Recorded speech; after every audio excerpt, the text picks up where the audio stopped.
দেওবন্দি উলামায়ে কেরামের সাথে সংশ্লিষ্ট যতগুলো রাজনৈতিক সংগঠন রয়েছে তার মধ্যে সর্ববৃহৎ রাজনৈতিক সংগঠন ইসলামী আন্দোলন বাংলাদেশ। কাজেই সেই জায়গা থেকে ইসলামী আন্দোলন বাংলাদেশের দায়িত্ব সবচেয়ে বেশি। আলহামদুলিল্লাহ, আমি সাক্ষী দিচ্ছি লাখো জনতার এই মজমায় আমরা হযরত পীর সাহেব চরমনায় সৈয়দ রেজাউল করিম সাহেব হাফিজাহুল্লাহর মধ্যে সেই উদারতা এবং সেই আন্তরিকতা আমি প্রত্যক্ষ করেছি, আমি সাক্ষী দিচ্ছি।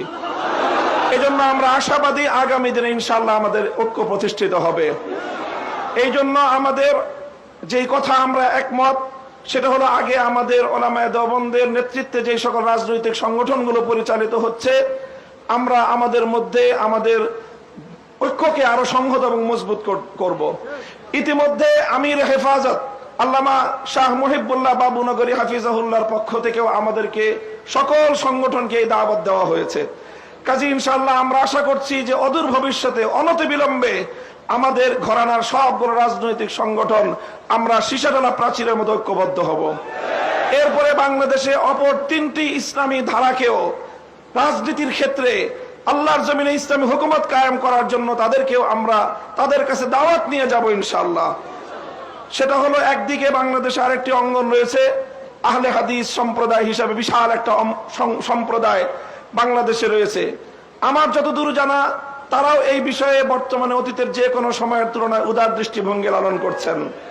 ডক্টর আসাদুল্লাহ গালিব এবং মৌলানা আব্দুর রাজ্জাক বিন ইউসুফের নেতৃত্বে আহলে হাদিস ভাইয়েরা তারা রাজনৈতিক অঙ্গনে উলামায়ে উম্মতের সাথে উলামায়ে দেওবন্দের সাথে ঐক্য করার জন্য তারা প্রস্তুত রয়েছেন।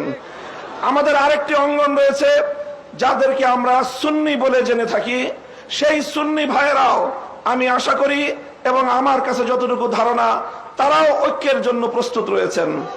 তৃতীয় যে আরেকটি গ্রুপ রয়েছে জামায়াতে ইসলামী বাংলাদেশ, যারা দীর্ঘদিন ধরে রাজনৈতিক অঙ্গনে আল্লাহর জমিনে আল্লাহর আইন বাস্তবায়ন করার স্লোগান নিয়ে যারা কাজ করছেন তাদেরকেও আমরা উদাত্ত আহ্বান জানাবো এবং তাদের কাছে আমরা দাওয়াত নিয়ে যাব। এইভাবে উলামায়ে দেওবন্দ যদি ঐক্যবদ্ধ হয়ে আহলে হাদিস সুন্নি জামায়াতে ইসলামী সহ ঐক্যবদ্ধ হতে পারে, বাংলাদেশের উম্মতের উলামায়ে কেরামের কাছে জিজ্ঞাসা করা ছাড়া কোন রাজনৈতিক সিদ্ধান্ত গ্রহণ করা যাবে না। বাংলাদেশ ইনশাআল্লাহ আল্লাহর নিজাম অনুযায়ী চলবে, কোরআনী শাসন বাস্তবায়ন হবে ইনশাআল্লাহ। সেই দিন আমরা দেখতে পাবো, আমাদের হায়াতে আমাদের জীবদ্দশায় দেখতে পাবো। আমি আশা করি আগামী নির্বাচন হবে আমাদের জন্য সেই ধরনের বৃহত্তর একটি ঐক্য জাতিকে উপহার দেওয়ার মোক্ষম সময়।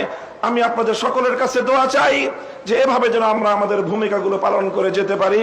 বাংলাদেশ খেলাফত মজলিসের পক্ষ থেকে আমি আজকের এই ভর মজলিসে এই ধরনের কার্যক্রম পরিচালনায় আমাদের শতভাগ উদারতার এবং আন্তরিকতাপূর্ণ ভূমিকা পালন করার প্রতিশ্রুতি দিয়ে যাচ্ছি ইনশাআল্লাহ। নাসরুম মিনাল্লাহি ওয়া ফাতহুন করিম। আসসালামু আলাইকুম ওয়া রাহমাতুল্লাহ।